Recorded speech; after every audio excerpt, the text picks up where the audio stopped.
यशस्वी प्रधानमंत्री अंतर्जातीय योग दिवस जो दिनटा आज फिक्स करते आमर माननीय मुख्यमंत्री मोहन चरण माझी ओडिशा चारिटा जगह को फिक्स करते जो चारिटा जगह भितर सबुठ आम जाजपुर गौरव कथा हूँ जाजपुर रत्नगिरी अंतर्भुक्त से आम आज रत्नगिरी आमर सांसद उपस्थित थे आमर प्रिय नेतृत्व उपस्थित थे प्लस वीडियो मैंने उपस्थित थे समस्त उपस्थित आज मत आम रत्नगिरी योग दिवसटा भल भाव पालन कलु। आज आंतर्जातिक योग दिवस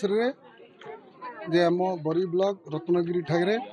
जे आंतर्जातिक योग दिवस पालन कराला एवं बरीर समस्त नेतृमंडली जे एठी रही योग शिक्षार जोग देले मु समस्त धन्यवाद देवी जे ए योग शिक्षार आज उपस्थित थी समस्त धन्यवाद दूसरी। मु गोटे कथा कहबी जे योग एमती गोटे रोग निराकरण प्रक्रिया समस्त अनुरोध करी जे आम दैनंदिन जीवन भितर किना आम निश्चित भाव प्रत्येक दिन अध घंटा यदि समय बाहर करके आम योग करवा तो आमको गोटे बड़ विपद बड़ रोग मुक्ति पाइबापी ये हूँ गोटे परम मध्यम जे आम जब कहवा अतीत को पलैबा जे अतीत जो डाक्तर नथिले से मुनि ऋषि मानकर जो योग अभ्यास योग ही केवल आम निरोग रही पारे। समस्त आउ थे बरीर जाजपुर जिलार आम अंचल समस्त अनुरोध करी जे तांकर प्रत्येक दिन कर्म क्षेत्र में निश्चित भाव में किसी समय बाहर करके आम समस्ते योग अभ्यास कर आवश्यकता। देखो आज अंतर्जातीय योग दिवस समग्र पृथ्वी में पालन कर समस्ते निरोग रे निरामय रे। योग हूँ आमर महान महा मनीषी माने पूर्वपुरुष माने जो माने तैयारी करछन्ती सृष्टि करछन्ती योग ताकू विभिन्न प्रकार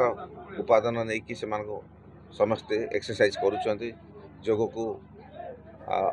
माने समस्ते फॉलो करुछन्ती किंतु आमर माननीय यशस्वी प्रधानमंत्री नरेंद्र मोदी जी जे कि भारत को विश्व दरबार में पहुँची भारत को 2047 विश्व गुरु करने विकसित भारत करने चेष्टा कर योग को इंटरनेशनलाइज कर आज जापान हो अमेरिका हो लंडन हो कि रशिया हो सबुआड़े एवं भारत वर्ष सबु जगार इंटरनेशनल योग जो पालन कराऊँच। योग दिवस वार्ता दूसरी जे समस्ते रोग हेले डाक्तर पाखु जाते कि योग कले डाक्तर पाखु जावाक पड़ोने रोग मुक्त पाइबे। तेणु समस्ते किसी ना किसी निजपाई ध्यान देवा दरकार समय निजपाई देवा दरकार जोटा कि मनुष्य सब भूली जाए। तेणु समस्ते किसी ना किसी अध घंटे हेले भी योग करवा दरकार।